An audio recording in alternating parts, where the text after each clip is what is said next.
بسم الله الرحمن الرحيم. الحمد لله الذي أنزل على عبده الكتاب ولم يجعل له عوجا قيما لينذر بأسا شديدا من لدنه ويبشر المؤمنين الذين يعملون الصالحات أن لهم أجرا حسنا ماكثين فيه أبدا وينذر الذين قالوا اتخذ الله ولدا ما لهم به من علم ولا لآبائهم كبرت كلمة تخرج من أفواههم إن يقولون إلا كذبا فلعلك باخع نفسك على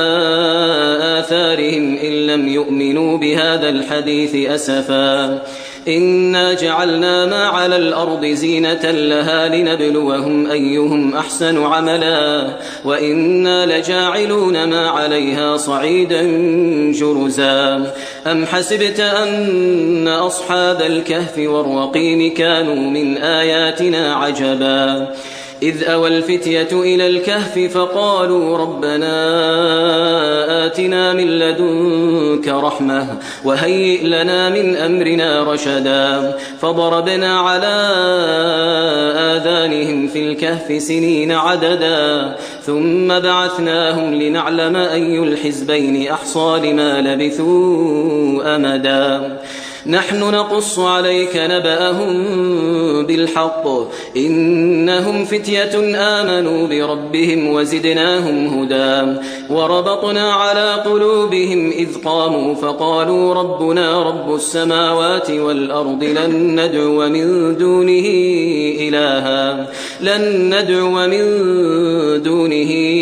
إلها لقد قلنا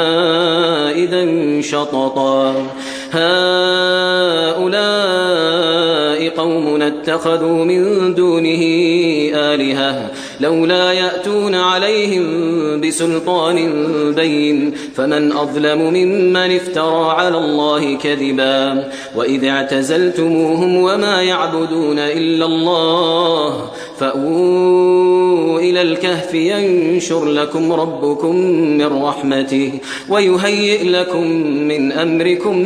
مرفقا وترى الشمس إذا طلعت تزاور عن كهفهم ذات اليمين وإذا غربت تقرضهم ذات الشمال وهم في فجوة منه ذلك من آيات الله من يهد الله فهو المهتد ومن يضلل فلن تجد له وليا مرشدا وتحسبهم أيقاظا وهم رقود ونقلبهم ذات اليمين وذات الشمال وكلبهم باسط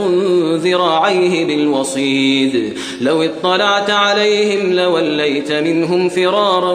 ولملئت منهم رعبا وكذلك بعثناهم ليتساءلوا بينهم قال قائل منهم كم لبثتم قالوا لبثنا يوما أو بعض يوم قالوا ربكم أعلم بما لبثتم فابعثوا أحدكم بورقكم هذه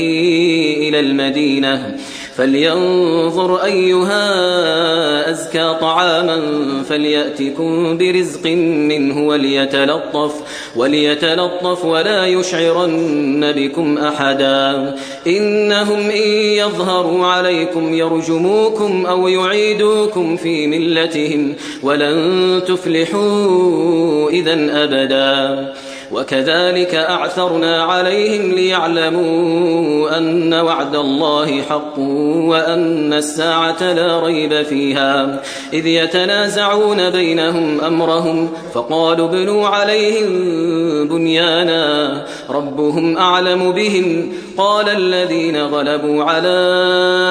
أمرهم لنتخذن عليهم مسجدا سيقولون 3 رابعهم كلبهم ويقولون 5 سادسهم كلبهم رجما بالغيب ويقولون 7 وثامنهم كلبهم قل ربي أعلم بعدتهم ما يعلمهم إلا قليل فلا تمار فيهم إلا مراء ظاهرا ولا تستفت فيهم منهم أحدا ولا تقولن لشيء إني فاعل ذلك غدا إلا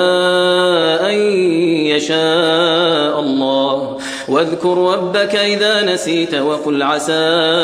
أن يهديني ربي لأقرب من هذا رشدا ولبثوا في كهفهم 300 سنين وازدادوا 9 قل الله أعلم بما لبثوا له غيب السماوات والأرض أبصر به وأسمع ما لهم من دونه من ولي ولا يشرك في حكمه أحدا واتل ما أوحي إليك من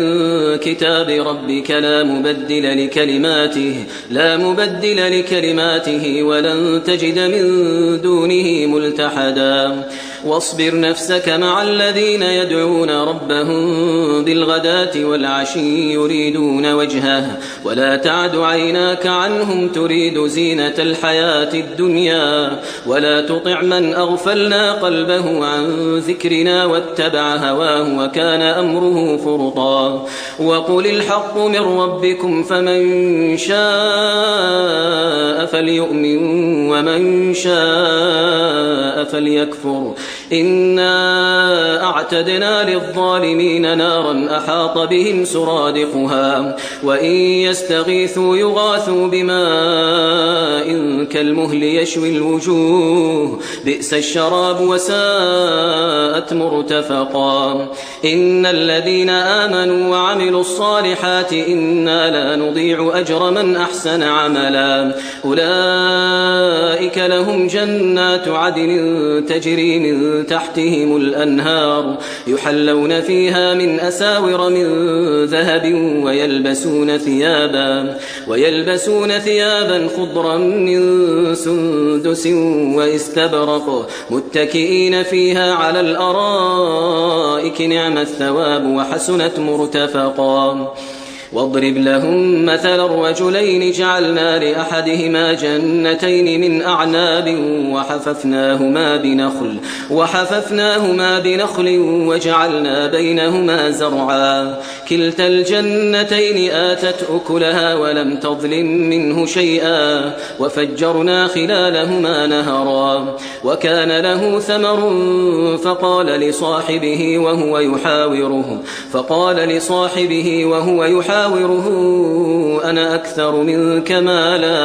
أنا أكثر منك مالا وأعز نفرا ودخل جنته وهو ظالم لنفسه قال ما أظن أن تبيد هذه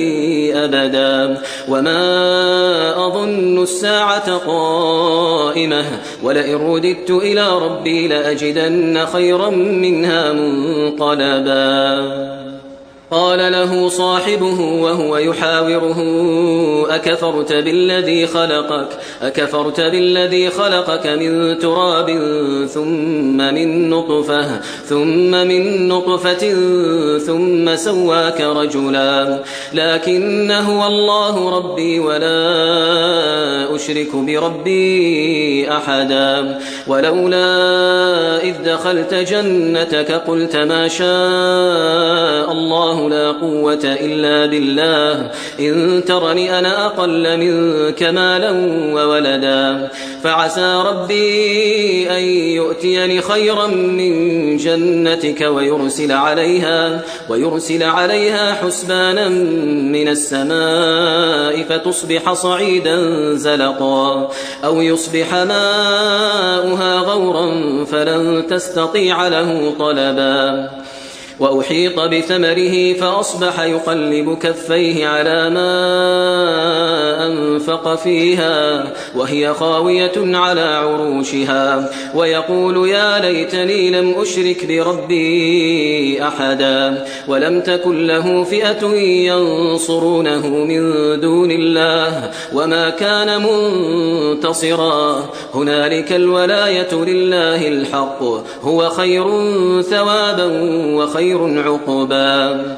واضرب لهم مثل الحياة الدنيا كماء إن أنزلناه من السماء فاختلط به نبات الأرض فأصبح هشيما تذروه الرياح وكان الله على كل شيء مقتدرا. المال والبنون زينة الحياة الدنيا والباقيات الصالحات خير عند ربك ثوابا وخير أملا. ويوم نسير الجبال وترى الأرض بارزة وحشرناهم فلم نغادر منهم أحدا وعرضوا على ربك صفا لقد جئتمونا كما خلقناكم أول مرة بل زعمتم أن لن نجعل لكم موعدا. ووضع الكتاب فترى المجرمين مشفقين مما فيه ويقولون يا ويلتنا ما لهذا الكتاب لا يغادر صغيرة ولا كبيرة إلا أحصاها ووجدوا ما عملوا حاضرا ولا يظلم ربك أحدا. وإذ قلنا للملائكة اسجدوا لآدم فسجدوا إلا إبليس كان من الجن ففسق عن أمر ربه أفتتخذونه وذريته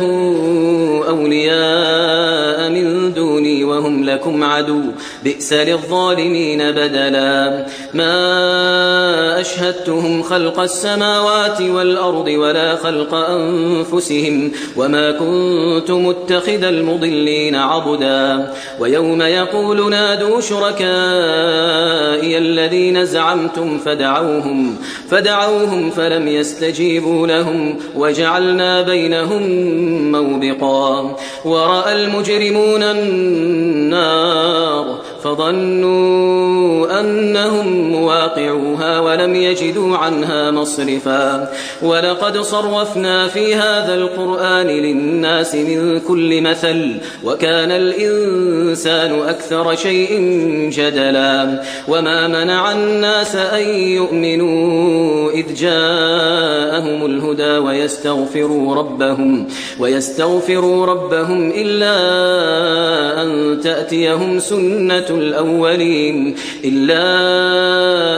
تأتيهم سنة الأولين أو يأتيهم العذاب قبلا. وما نرسل المرسلين إلا مبشرين ومنذرين ويجادل الذين كفروا بالباطل ليدحضوا به الحق واتخذوا آياتي وما أنذروا هزوا.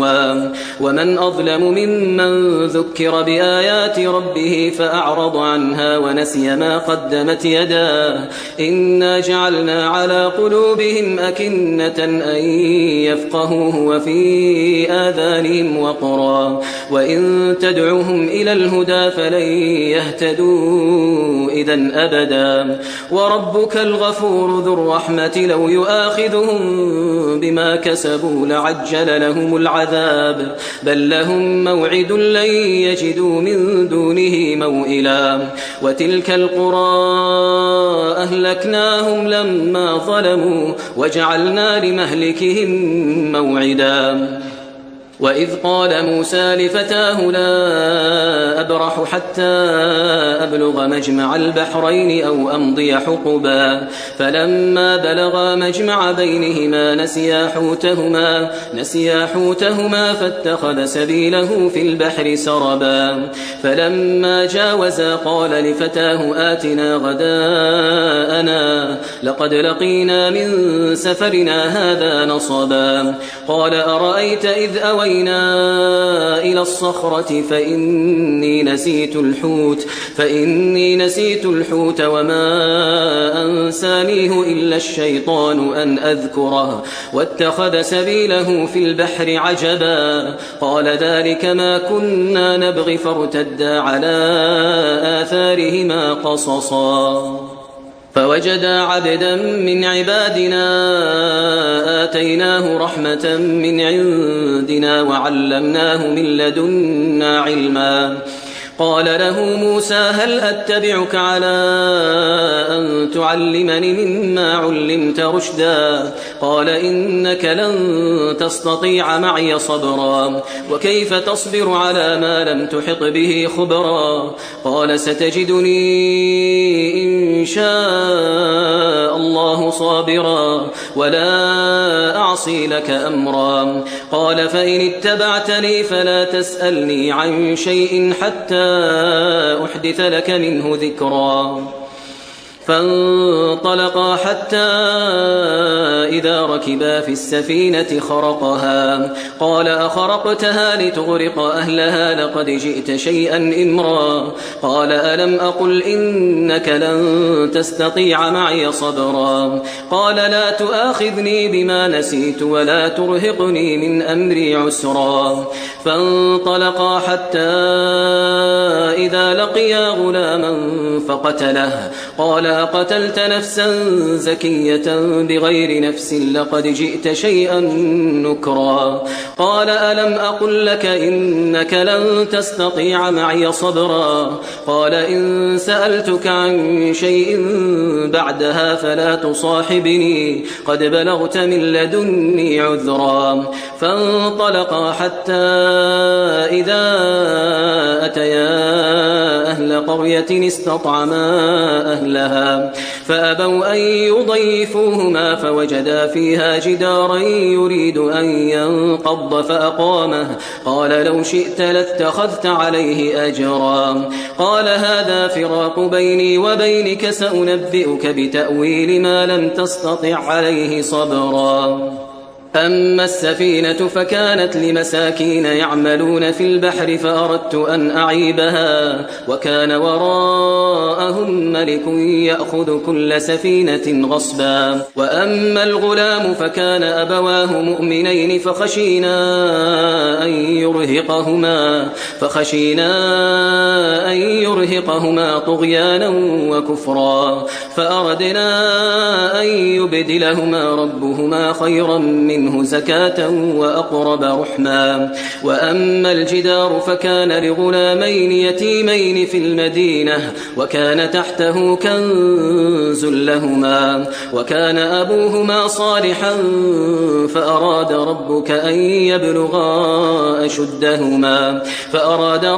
يبلغا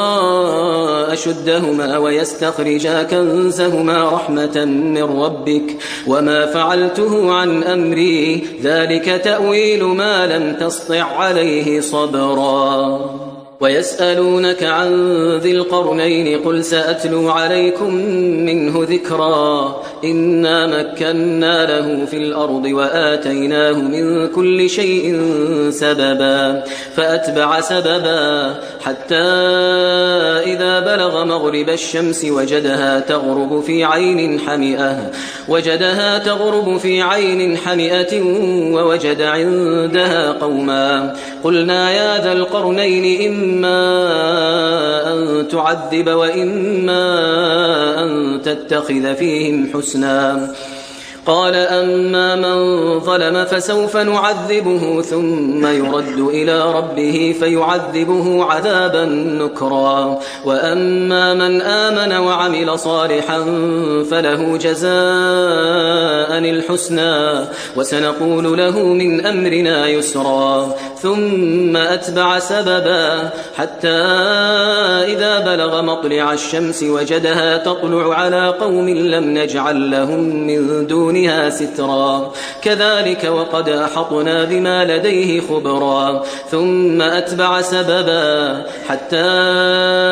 إذا بلغ بين السدين وجد من دونهما قوما لا يكادون يفقهون قولا قالوا يا ذا القرنين إن يأجوج ومأجوج مفسدون في الأرض فهل نجعل لك خرجا على أن تجعل بيننا وبينهم سدا قال ما مكني فيه ربي خير فأعينوني بقوة أجعل بينكم وبينهم ردما آتوني زبر الحديد حتى إذا ساوى بين الصدفين قال انفخوا حتى حتى إذا جعله نارا قال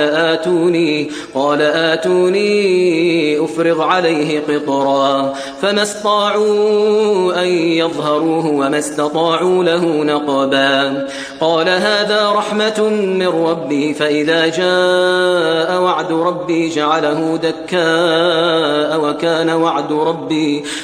وعد ربي حقا وتركنا بعضهم يومئذ يموج في بعض ونفخ في الصور فجمعناهم جمعا وعرضنا جهنم يومئذ للكافرين عرضا الذين كانت أعينهم في غطاء عن ذكري وكانوا لا يستطيعون سمعا أفحسب الذين كفروا أن يتخذوا عبادي من دوني أولياء إنا أعتدنا جهنم للكافرين نزلا قل هل ننبئكم بالأخسرين أعمالا الذين ضل سعيهم في الحياة الدنيا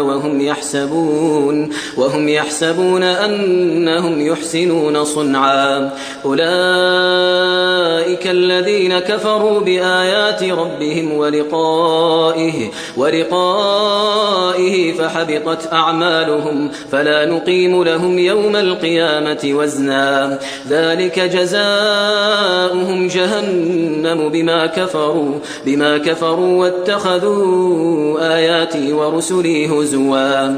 إن الذين آمنوا وعملوا الصالحات كانت لهم جنات الفردوس نزلا خالدين فيها لا يبغون عنها حولا قل لو كان البحر مدادا لكلمات ربي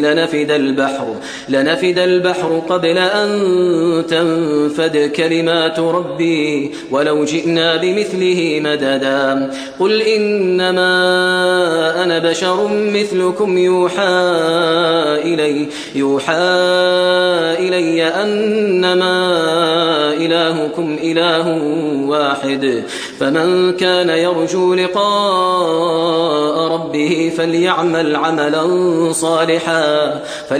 عملا صالحا ولا يشرك بعبادة ربه أحدا